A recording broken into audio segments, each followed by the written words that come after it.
Autoscoop with Adam Goldfine and Joyce Littell. You know, the phone lines are, as we always say on Saturday, blowing up because it's so many people that are affected by accidents every single day. Like you said, God forbid, you know, there are some deaths within the time we're doing this show. Well, let's see how many we can get in. We'll try to do them quick. All right, let's go to Doris, who's listening to us in Haynesville, or viewing us in Haynesville, North Carolina. What's your situation, Doris? This is what it is. I was in a wreck about 9 or 10 years ago, and a force truck hit me in the back of my car and everything. And I got my back hurt, and I couldn't find a lawyer. And my problem was, now I'm worried if I get in a car and if a car hits this car I'm in, then my back's already hurt. Yeah, Can I collect any insurance money off of that accident if I'm in another person's car? Yeah. The question is, because she has the pre-existing condition, what happens? Do you take the victim as you find them? Well, you do, and there's two. I think her first question was, can she get any recovery from that accident that was 9 or 10 years ago? And certainly that's well beyond the 2-year statute of limitations. So that case is one of those where it's closed.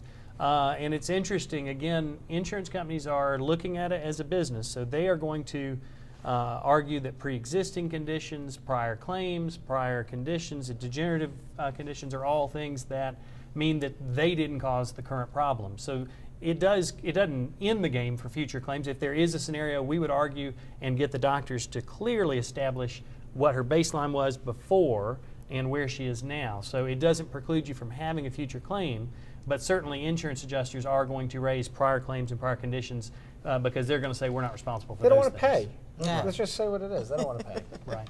All right, let's go to Jermaine. He's checking us out in Decatur. You are on Autoscoop. What's your question, Jermaine? Hello? Yes, go ahead. Oh, my question? Yes.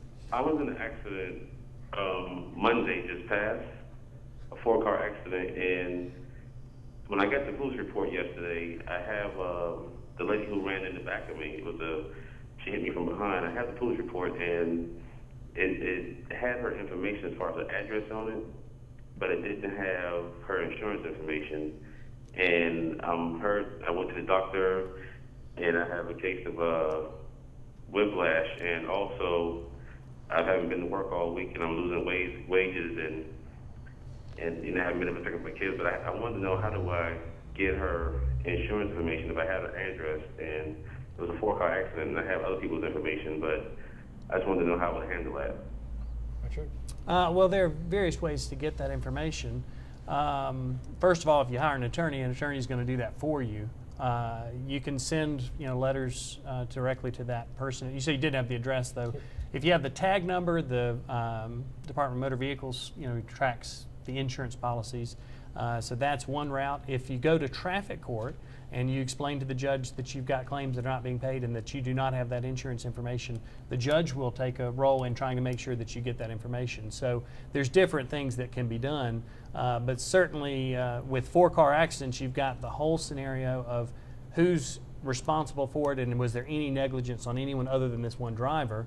If you have the one driver, then you're going to have a lot of different people trying to collect on the same policy. The other issue that you have there is if you've had the foresight and wisdom to buy uninsured motorist coverage, and I highly, highly recommend it, then you can contact them, and they will be on the hook. Basically, if there's no liability carrier, they're going to be on the hook for an uninsured motorist claim. So that's that's your own insurance. That's your own insurance. So if you have uninsured motorist coverage, then they will do a lot of the groundwork to get that insurance information because it protects them from having to be the primary and having to pay out on the claim. So they're going to work with you to try to get that information. So there's a lot of different tools out there to help. Should there be any shame, Richard, in calling an attorney? There really shouldn't. It's one of those things where sometimes people feel bad about it. And there was a caller here today who felt bad for the older gentleman. He felt bad for him. He'd caused this accident. The truth of the matter is you need to get the medical treatment you need, and you need to get the legal help you need, because that is your right, and that's what you have to do to make sure that your claim is going to be fully paid. You've got to put your life back together, and there's no shame and nothing wrong with hiring an attorney right from the beginning to get that protection from the very beginning, because you can see from the callers it can get off track very, very easily. All right, let's take one more call. Linda is calling out of Mableton, Georgia. You're on Autoscoop. What's your question, Linda? I was calling about an accident I was in this past week. Yes, go ahead with your question. I was... Go ahead, Linda. We can't hear you. Say it again. Okay, I was in an accident this past weekend. Right. And I was hit by someone. Just keep talking. Don't pay attention to your TV. Just keep talking. Okay. Go ahead. He was not from this country. He was not from this country, and he had suspended license, no insurance. It wasn't his car. He had no license. Right. And he ran a stop sign, and he was cited for a DUI. And this is exactly the scenario you're talking about with the uninsured motorist. Right, it is. I mean, you've got a scenario where, first of all, it wasn't his car. If he was authorized to drive the car, there still may be insurance on that vehicle that can still cover the claim. Otherwise, you need to have uninsured motorists. You've just described someone who attorneys like to call judgment proof. If they don't have any assets, if they aren't from here and they don't have any assets, don't own anything, there ain't going to be any way to get money from them to pay your claim. Can you figure that out really quick? We can. We can. So here's the deal. If you've got the questions, we're trying to give you the answers. Not only here on the show, we'll be back with more of your calls, but even after the show, don't have any shame in calling and getting the help you deserve.